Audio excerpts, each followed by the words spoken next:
Hi, I'm Dr. Duncan Markham. And I'm Dr. Debbie Lokes. And these are our videos, which we need to give a name to. Yes. I was thinking of Dr. Deb and Dr. Dunn. Dr. Daddy-do Linguistics. Dr. Deda. Dida. So I'm getting the impression that you'd like a blend. Yes. Yes. I mean, it's a bit like J-Lo. No, not like J-Lo, like Brangelina and things like that. Yes, exactly. Yes. What about our last names? We could be Dunlow. You know my last name isn't Duncan, right? Whoops. Lowmark. Lomar. The problem is we're not married and we're not going out, so that's a problem for your husband. Come on, give the videos a name. Come on, you've got to think of a name. I like the ear and speak. Okay.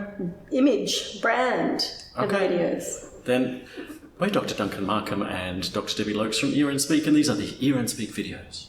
Sound good? Yes. Okay. Yes, it actually does. Okay. I've got to say it like it is. All right. Well, in that case, let's move on. Okay. This video is going to be about the vowels in English, a summary of the vowels in English.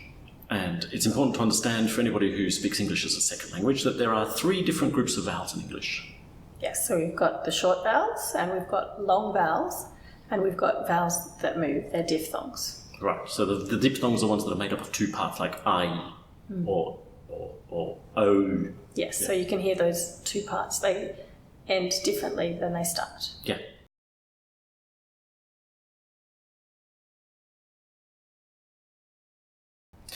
So the short vowels are I, E, A, O, U, E. Yes.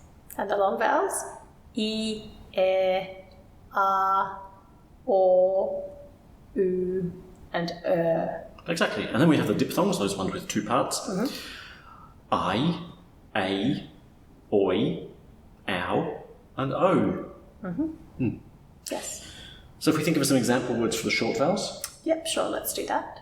So for the first one you mentioned it, we can have words like hid.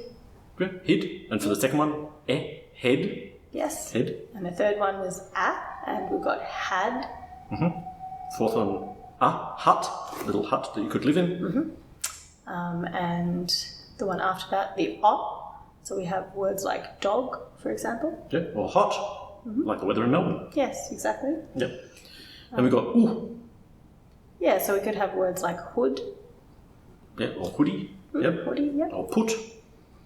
And then we've got the weird one, the little which only occurs in an unemphasized syllable in a word, like at the beginning of the word, maybe about, or in the first syllable and last syllable, maybe of banana. Yes, and another example is in the past tense if you say wanted. Exactly, so wanted. Yes. Yeah. So that's the short vowels. Then we've got the long vowels. Yeah, so the first one we mentioned was E. Heat. Yes, exactly. Yeah. And the second one we mentioned was air. Like Debbie's long hair. And the third one? The third one is Yeah, we've got R. like car. Yep, driving a car. And It's hard to drive a car. and you can hear that length, it's quite long. Yeah, really long. Then we've got or, like in horse. In horse, yep. Yeah. And oo, like in who. Yeah. Exactly, so all long vowels. And finally, like in nurse Nurse and girl. and bird. Yeah. Yeah. That one's quite a difficult one for many people to learn. Yes. Then we've got the diphthongs. So, had a few examples of that before. Let's do those really quickly. So we've got A, I, O, ow. And oi. Yes. Yes, so day. And we've also got, for I, we could say hide. Exactly. For oi, boy, toy. And ow, we can say how. And for o, like no, boat. Yep. Yeah. And the way I say it sounds a little bit different, but it's still acceptable variation. So Exactly. I might say no or boat. Oh, did you do that? Oh, I didn't know she did that. Okay, so I say o and you say O. very similar, but not quite the same. So that's the summary of the vowels. It's really important that you make a difference between the short vowels and the long vowels. Really important if you want to sound like an English speaker. Yes.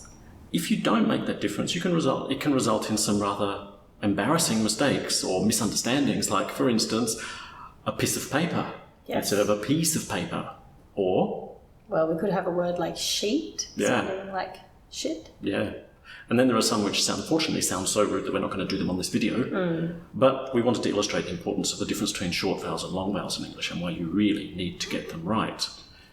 One of the challenges is that many learners of English speak first languages which don't have long vowels. That's right. So sometimes people can feel quite uncomfortable if they have to, essentially it feels like stretching the vowel. Yeah, because you imagine you're trying to say E and you're used to just going I. It feels really exaggerated, doesn't it, to go E? But unfortunately you need to. And for English speakers it doesn't feel exaggerated. No, exactly. So once you get used to doing it and once you listen to how other people do it, you realise it's actually quite normal. The important thing is that you don't stretch short vowels. Yes, exactly. So if you speak a language which only has mostly short vowels, there can be a tendency to, when you want to emphasise a word, to stretch that word. So you might say a bit different. Yeah. And that almost sounds like the English word beat. Not exactly the same, but it sounds close, and so very easy for somebody to misunderstand you. Really important not to exaggerate a short vowel by making it long, but instead, if you want to emphasise something like that, you go... You might say it's a bit different. Yeah, so your voice went higher and you gave it a little bit more power, didn't you? Yeah, exactly. Yeah. Then what else happens when people are learning? There's people who are tonal language speakers. Yeah, exactly. So they might change the melody, or they might keep the melody consistent. Yeah. So if you imagine a speaker of Mandarin or Vietnamese, I did have a client once who was learning to pronounce A correctly, but they always practiced it on one particular tone. So they're going A. And so they might say, today is very nice. You can't do that. You have to be able to be flexible with your pitch in English. So in English, pitch works very differently from those tone languages. Yeah. So it might be okay, well, it is okay for me to say today, today, today. It might give people a bit of a different sense of what I'm intending. Yes, your attitude of things. Yeah. But the actual meaning stays exactly the same. Exactly. So it's really important that you're able to be flexible in how you do your vowels, choosing the pitch correctly. So that was a summary of the vowels in English. Gives you an idea of some of the difficulties and some of the things you have to concentrate on when learning to pronounce them correctly. I'm Dr. Duncan Markham. And I'm Dr. Debbie Lokes. And we are Ear and Speak here in Melbourne, Australia.